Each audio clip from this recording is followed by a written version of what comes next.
Good evening. I'm Pedro Hazel Jr. I'm Steve Ferguson. Welcome to another edition of Sportslines Plus. If you like what you see, hit the subscriber button. As the trade deadline nears, both the Mets and Yankees are looking for help down the stretch. The Mets desperately need bullpen help, while the Yankees could use some of their own, probably not as desperately as the Mets did.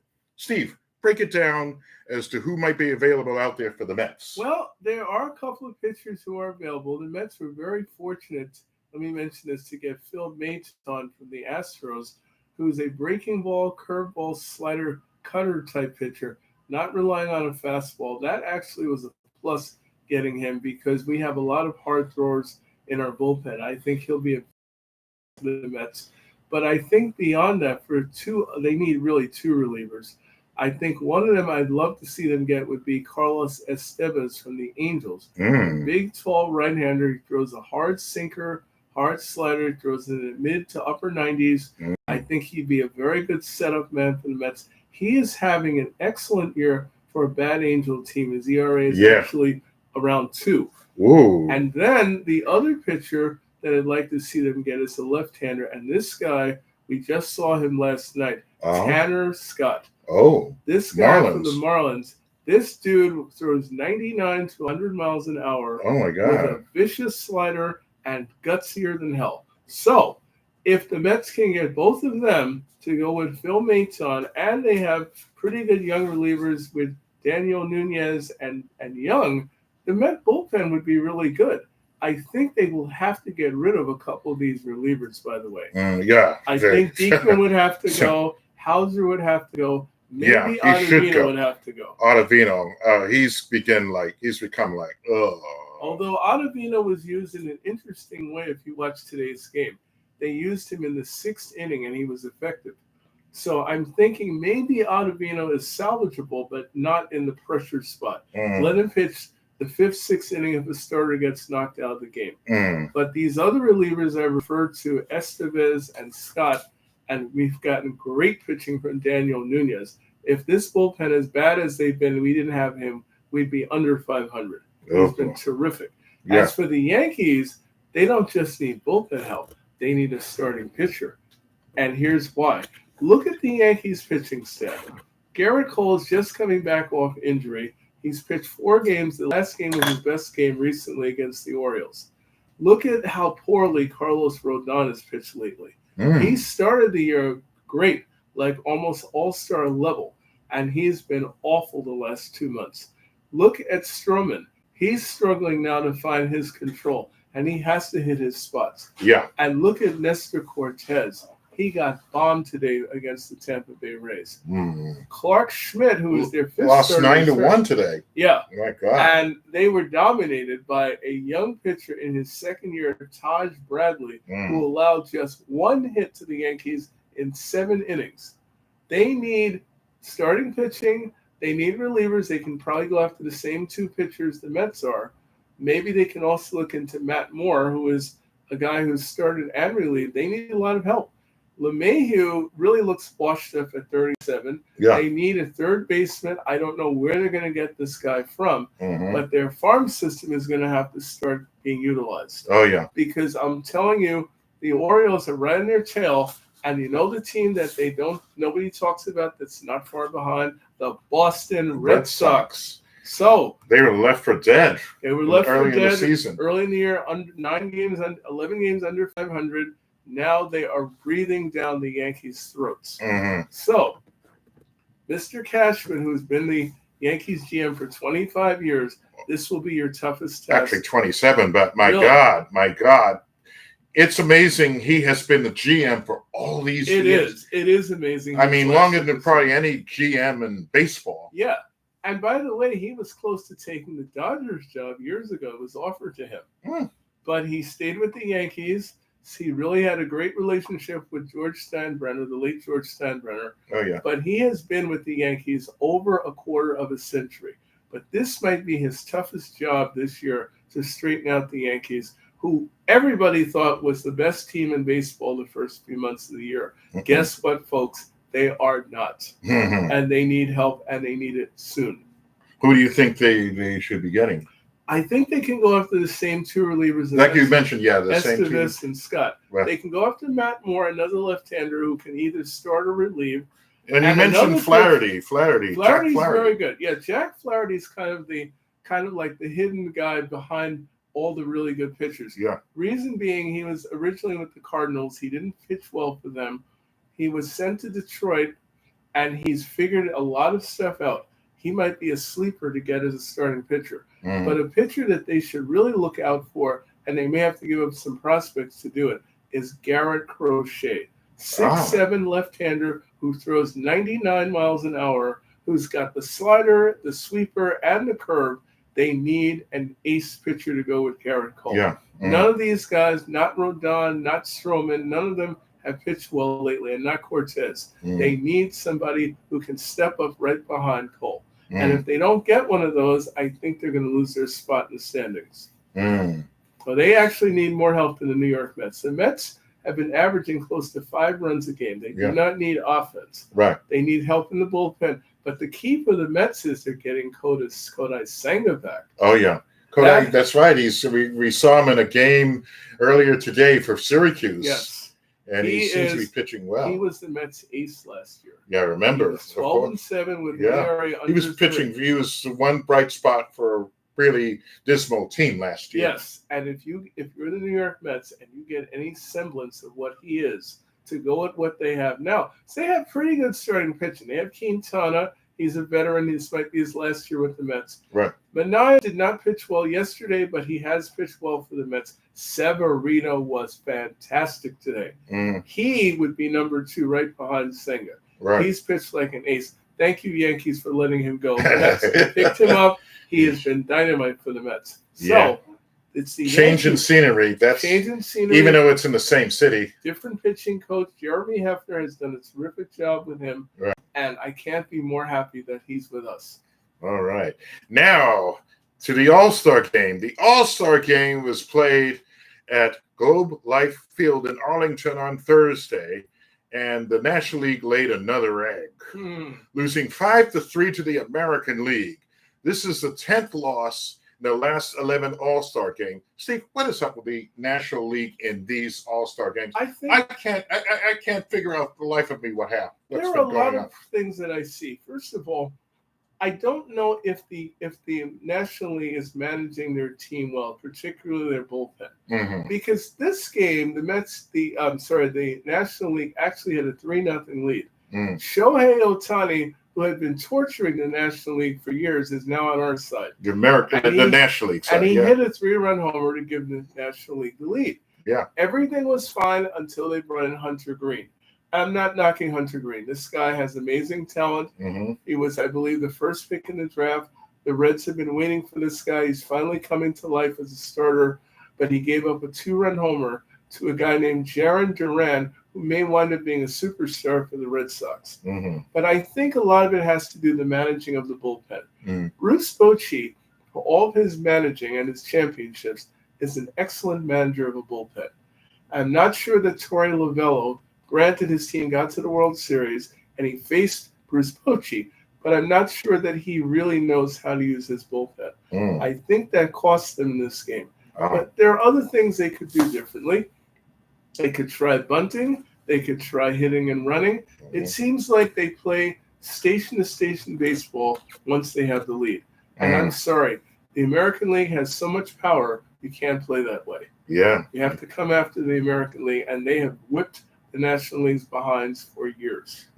Funny thing is, it was kind of like a reversal of the 50s, 60s, 70s, and 80s when the National League would always be winning these All-Star games. And that's something I don't like about the All-Star game now. Back in the day, and a lot of you weren't around when we were, but if you go back to the 70s and the 80s, when you would see a Nolan Ryan, a Tom Seaver, someone like that, they wouldn't pitch 1 inning. They pitched 2 innings, 3 innings. Right. And I think that's a better barometer of the pitchers you have. I'm not a fan of bringing pitchers in for an inning and getting them out of the game. Yeah. I understand you want to use your personnel. You want to use all your pitch, try to get as many players in as possible. But I think you've got to start, if you're the National League, start thinking about trying to win the game. Right. You may have to change your strategy, let some of these pitchers pitch another inning, 2 innings.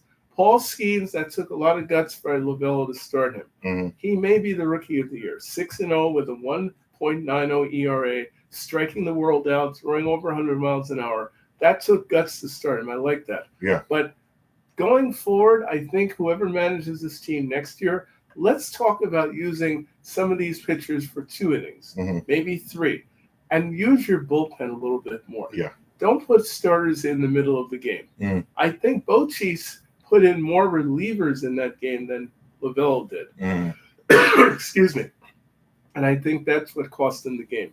Yeah. The funny thing is, I was going to say something about this whole thing, and I still think it's asinine, with having the winner of the All-Star game have home field advantage. But I was looking at the statistics in the last 11 years. Those last 11 years, the American League has only won 5 All-Star games out of 11. So the National League is out. They've won more World Series than the American League, despite the American League having, home field advantage. Despite the recent history. Yeah, that is interesting. Yeah. How the National League still has the edge in the World Series games. But I'm even though I still think it's still asinine. I'm on your side with that. I think that's a rule that I'd like to see changed. Yeah. I mean, I understand that they probably did it during the COVID era. No, actually, they started doing that. They've been doing it for the last at least 11 years. The reason they've been doing that, and I can understand the reason they did this. Okay. The reason, because you have interleague play, which basically dilutes the product. True. It's it reduces the importance of the All-Star game, since you have teams routinely playing like 40, 50 games a year. That's true. In the other league. In the 70s and 80s, by the way, for those of you who weren't around in those days, that's one of the things that was very different. We didn't know the other league as well as we do now. No. That's why when we would see a Nolan Ryan type pitch for the American League, they were so dominant because we were seeing them, a lot of us, for the first time. Or the only time in the season. The only time you would see National League players and American League players at the same time. Right. Now, outside of the World Series. I do like the fact that the American League and National League play a lot against each other, but maybe they should think about playing a little less against each other so that the All-Star game has a little more meaning, and a little more mystery as far as the pitchers you're facing. Yeah, I agree. The NBA draft has just ended last week, but one player from the draft is making a total. He's having a lot of impact. His name is Tyler Kolek, the Knicks' second round draft pick and number 34 overall. He came from Marquette, and he's been making a splash. Tell me more about this guy. This is a guy that I saw playing at Marquette, and I realized how good he was. I was shocked when the Knicks got him. He's a first-round talent, excellent outside shooter, great passer, smart player, really understands how to play within the system. What impresses me about him is when I look at the Knicks, and I know they have a lot of guards. That's one thing they do have. They have Hart and DiVincenzo and McBride, and they just recently got Cameron Payne and, of course, Brunson. But I think this guy is going to carve his way into the Knicks lineup. I think, although McBride is a very good defender and a good shooter, I think if this guy keeps playing well in the exhibition, he will reduce some of his minutes. Interesting. Because he is a star player who's basically been drafted in the second round, but is a first-round talent. Interesting. A lot of the talk, of course, has been on Bronny James, son of LeBron James, who was drafted number 55.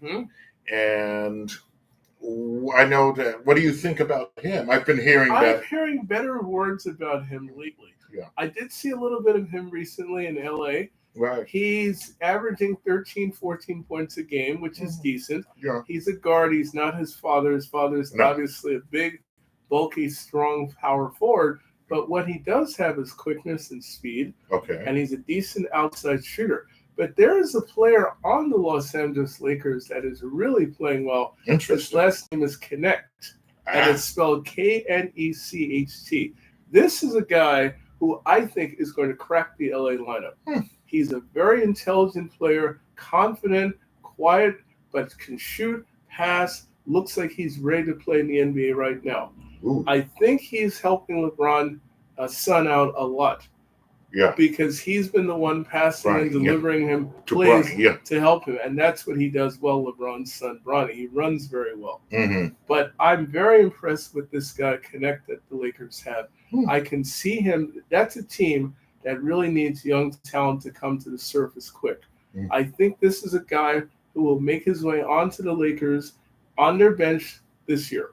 Great. It's really good. Interesting.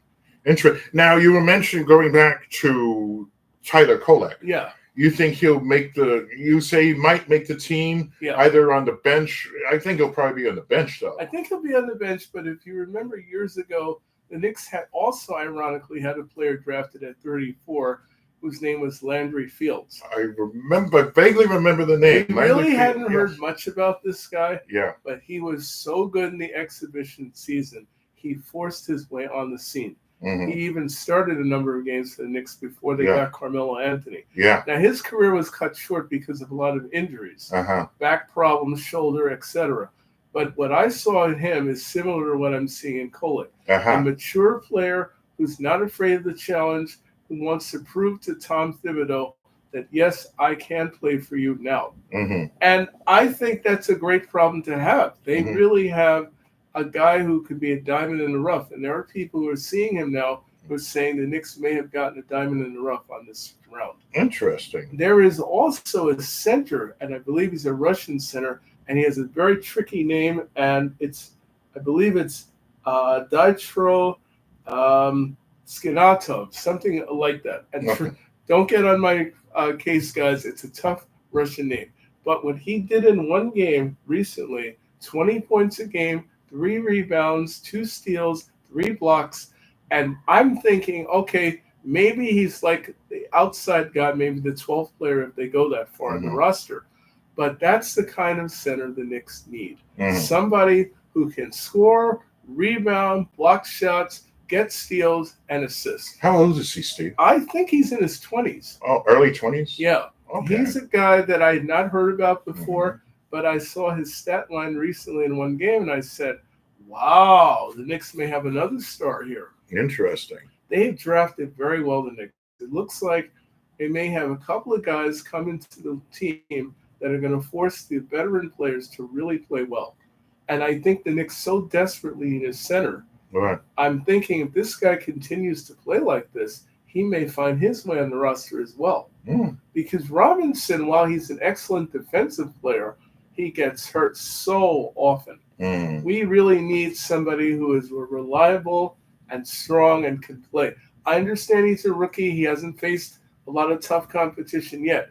But what I'm seeing so far of this guy, I'm thinking maybe he can be developed into a really good NBA center. Cool. And that's something the Knicks really, really need. Yes, they do. They do. Now, the Olympics are going to be happening in Paris starting this Friday. Well, they're going to be starting on Friday. And, it's going to be like a big spectacle. At least 500 athletes from the U.S. will be participating. What do you feel about their prospects, Steve? Well, I mean, we know the U.S. team has an amazing women's soccer team. Oh, yeah. We know that. We know they also have a great gymnastics team led by Simone Biles. Simone Biles. I believe we're looking at the best gymnast ever, and that includes Olga Korbut and Nadia Comaneci. Yeah. And she is definitely suspected to be the leader as far as winning a number of gold medals. This is a woman I can see walking away with 6, 7, 8 gold medals.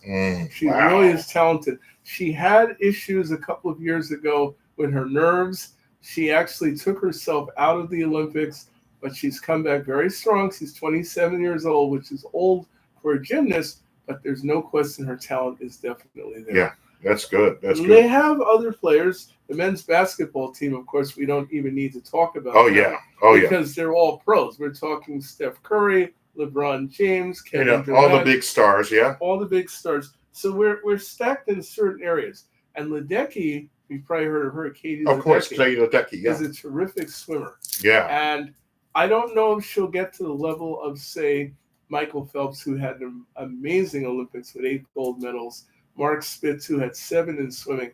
I think this woman is going to probably get about 6 to 7 gold medals. She's Okay. really talented. This might be her last chance to do it. Yeah. So when it's your last chance as an Olympian, that's when people really give all they have. Okay. Go USA. Go USA is right. For Steve Ferguson, this is Pedro Hazel Jr. saying good night and see you in 2 weeks. Again, if you like what you see, hit the subscribe button. Have a good night, everyone. Good night, guys. Enjoy the Olympics. Not a bad show. Wait.